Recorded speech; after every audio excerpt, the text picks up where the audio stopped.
Hello, in front of me I've got HONOR X5c Plus. In this video I'll show you how to set up face unlock.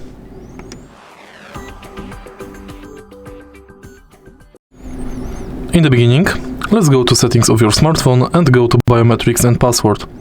Select face recognition, enter your lock screen password and tap get started. Now scan your face on the frame.